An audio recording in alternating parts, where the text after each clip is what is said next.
Bilbo बैगिंस और dwarfs lonely mountain से देख रहे हैं कि ड्रैगन स्मॉग लेक टाउन को जलाकर खा कर रहा है। इस तबाही के दौरान बार्ड जेल से भाग निकलता है और आखिरकार ब्लैक एरो की मदद से स्मॉग को मार गिराता है। स्मॉग का गिरता हुआ विशाल शरीर लेक टाउन के लालची मास्टर और उसके साथियों को कुचल देता है, जो शहर का सोना लेकर भागने की कोशिश कर रहे थे। बार्ड अब लेक टाउन का नया नेता बनता है और अपने लोगों को डेल के खंडहरों में शरण लेने के लिए प्रेरित करता है। थोरिन ओकनशील्ड, जो लोनली माउंटेन के विशाल खजाने के प्रति लालच में फंस चुका है, आर्कनस्टोन को खोजने में दीवाना हो जाता है, लेकिन उसे नहीं पता कि बिल्बो पहले ही आर्कनस्टोन ढूंढ चुका है और उसे छुपा रखा है। जब थोरिन को पता चलता है कि लेक टाउन के बचे हुए लोग डेल भाग गए हैं, तो वह लोनली माउंटेन के प्रवेश द्वार को पूरी तरह बंद करने का आदेश देता है। इसी बीच गैलाड्रियल, एलरॉन्ड और सरुमान डोल गुलदुर पहुंचते हैं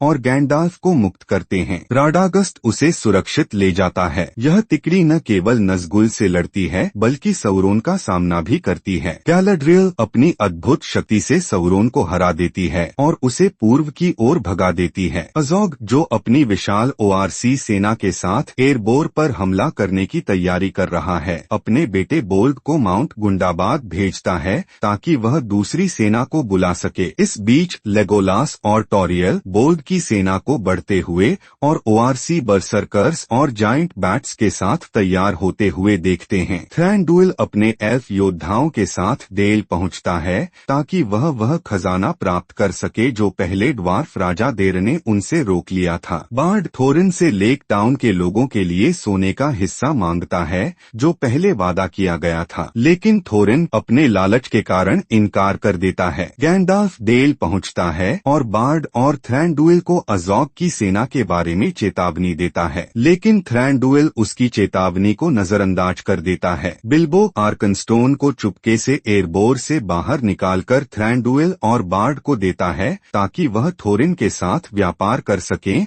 और युद्ध को रोका जा सके, लेकिन थोरिन इस प्रस्ताव को क्रोधित होकर खारिज कर देता है। बिल्बो थोरिन को लालच से बचने के लिए फटकारता है, लेकिन थोरिन उसे लगभग मारने की कोशिश करता है। तभी गैंडाल्फ उसे रोकता है। थोरिन का चचेरा भाई डेन अपनी ड्वार्फ सेना के साथ आता है। तभी ड्वार्व्स और एल्व्स वमेन के बीच युद्ध शुरू हो जाता है, लेकिन अज़ोग की ओआरसी सेना के पहुंचने पर यह युद्ध रुक जाता है। डेन, थ्रैंडुइल, बार्ड, गैंडाल्फ और बिल्बो मिलकर ओर्क्स के खिलाफ लड़ाई लड़ते हैं। अज़ोग के ओआरसी डेल पर दूसरा हमला करते हैं, जिससे बार्ड अपनी सेना को वापस डेल ले जाने के लिए मजबूर हो जाता है। एरबोर के अंदर थोरिन अपने लालच से पैदा हुए आघात और भ्रम का सामना करता है और अंततः अपनी बुद्धि वापस पा लेता है। थोरिन अपनी सेना के साथ युद्ध में शामिल होता है और फिली और किली के साथ अज़ोग को मारने के लिए निकलता है। बिल्बो अपनी जादुई अंगूठी की मदद से छिपकर युद्ध क्षेत्र में जाता है। टोरियल और लेगोलास भी समय पर पहुंचते हैं